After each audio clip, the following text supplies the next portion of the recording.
ফালইআমাল আমালান সালিহা, রবের সাথে মোলাকাত যদি করতে চাও দুইটা কাজ করো। এক নাম্বার নেক আমল করো, দুই নাম্বার সতর্ক শিরিক যেন না হয়। শিরিকের গুনাহ বড় মারাত্মক গুনাহ। এরে নবীর উম্মতের দল, আল্লাহ তাআলা বলেন সব গুনাহ মাফ হলো, শিরকের গুনাহ আমি ক্ষমা করব না।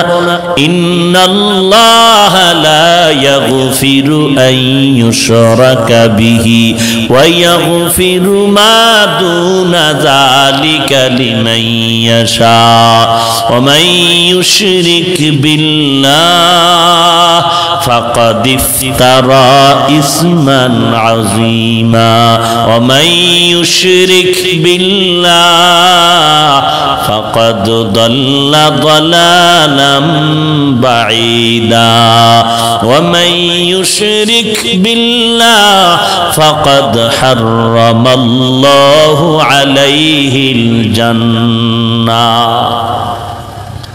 আল্লাহ বলেন সব গুনাহ মাফ করলেও শিরকের গুনাহ মাফ হবে তো না, ওই বরং জাহান্নাম তার উপরে ওয়াজিব, জান্নাত হারাম। এত বড় মারাত্মক অপরাধ শিরকের গুনাহ।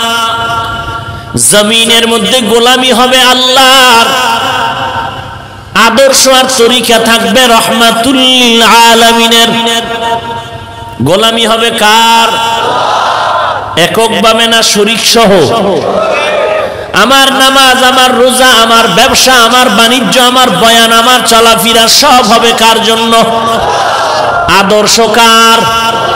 রহমাতুল লিল আলামিন। এই কথাই তো কালেমার দাবি, লা ইলাহা ইল্লাল্লাহ মুহাম্মাদুর রাসূলুল্লাহ।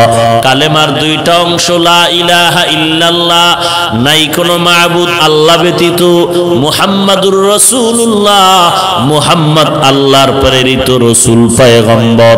এই দুই কথার থেকে শিক্ষা নাও, জিন্দেগীর তোমার গলার মধ্যে কালেমার রশিটা লাগায় নাও। একদিকে লা ইলাহা ইল্লাল্লাহর পর্দা লাগাও, অপরদিকে মুহাম্মদুর রাসূলুল্লাহর লাগামটা লাগায় নাও। লা ইলাহা ইল্লাল্লাহ তোমাকে এই কথা শিক্ষা দেয়, জমিনের মধ্যে মা বাবা ভাই বোন আত্মীয় স্বজন যাহা কিছু আছে, কেউ আমার আপন হতে পারে, কেউ আমার আসল না। আমার আসল হলো একমাত্র আল্লাহ। মুহাম্মদুর রাসূলুল্লাহ দ্বারা আমাকে শিক্ষা দেয়, বান্দা গোলামি করবি আল্লাহর, আদর্শ মানবি নবীজির, আর কারো আদর্শ মানা যাবে না। বান্দা তুমি যত কাজ করো, বা ব্যবসা পর্যন্ত শুরু করে তুমি সুইপারগিরি করো, যে কোনো কাজ করো, প্রত্যেকটা কাজের মধ্যে নবীর সুন্নত, নবী নিজে করিয়া দেখায় গেলেন। বান্দা তুমি খানা খাইবা কিভাবে বসবা, বসার তরিকাও নবী শিখাইয়া দিয়েছেন। খানার লোকমাটা কেমনে দিবা তাও নবী শিখাইয়া দিলেন। পানির গ্লাসটা কেমনে ধরবা তাও নবী শিখাইলেন। পানি কেমনে পান করবা তাও নবী শিখাইয়া দিলেন। অতএব বান্দা গোলামি হবে আল্লাহর জন্য, তরিকা থাকবে নবীর, তরিকা থাকবে, আদর্শ থাকবে নবীর। অন্য কারো জন্য কোনো ইবাদত করা যাবে না, কোনো কাজ করা যাবে না। এবং আদর্শ মানতে হলে দুনিয়ার কারো আদর্শ মানা যাবে না, একমাত্র আদর্শ হলো রহমাতুল লিল আলামিনের আদর্শ। हम सुरातो हम सिराते मुस्तफा दर तमामी हाले उकुन इत्तेबा इत्तेबाए सुन्नते खैरुल बशार गिरे लाजिम ताबुयाबी ऐ पेशा। গোলামি হবে আল্লাহর, এখানে আর কারো কাউকে অংশীদার বানানো যাবে না। অর্থাৎ আল্লাহর মতো অন্য কেউ আছে মনে করার নাম শিরিক। আল্লাহর গুণের মতো কারো গুণ আছে মনে করার নাম শিরক। আল্লাহ পাকের যত নাম আছে, রাজ্জাক, সত্তার, রহমান, আল্লাহ রিজিকের মালিক, হায়াতের মালিক, মৃত্যু দেওয়ার মালিক, সুস্থ করার মালিক আল্লাহ, ধনী বানানোর মালিক আল্লাহ। আল্লাহ ছাড়া আর কেউ না, অন্য কাউকে মনে করার নাম শিরক। যারা করবে তারা মুশরিক। আল্লাহ বলেন সব গুনাহ মাফ হলো, মুশরিকদের শিরকের গুনাহ ক্ষমা করা হবে না। বলখের বাদশা ইব্রাহিম ভাবতেছেন, কে আমাকে বলল আমি বোকা। ভাবতে ভাবতে ফজরের টাইম পেরিয়ে সূর্য উদিত হয়ে গেল পূর্বাকাশে। জ্ঞানী মানুষ তো যখনই ভাবতেছে, ভাবার মধ্যে অনেক জবাব এসে গেল ব্রেনের ভেতরে। কি জবাব?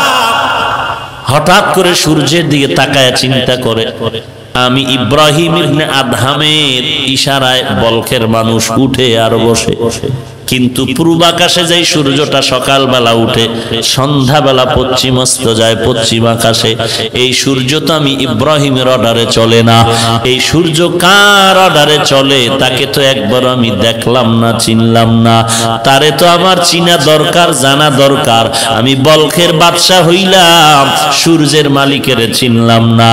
আসলেই আমার মতো বোকা আর কেউ হতে পারে না। এই চিন্তা করে এখন নিজের বোকা বানায় বলল যে আমি আসলে কিসের বাদশা? আমি তো বোকা হয়ে আছি, আমার আসল মালিকের এখনো চিনলাম না। রাজকীয় পোশাক ফালাইয়া আল্লাহর বান্দা এবার জঙ্গলবাসী হয়ে যাচ্ছে, মালিকের তালাশে বের হয়ে যাচ্ছে। আল্লাহ তাআলা বলেন, ওয়াল্লাযীনা জাহাদু ফীনা লানাহদিয়ান্নাহুম সুবুলানা। যারা আমি আল্লাহকে পাওয়ার জন্য চেষ্টা করবে, অবশ্যই আমি আল্লাহ তার সামনে অনেক রাস্তা খুলে দিব। একটা না, অনেক রাস্তা খুলে দিব। যে কোনো রাস্তা দিয়ে ঢুকলেই বান্দার সাথে আল্লাহর মোলাকাত হয়ে যাবে।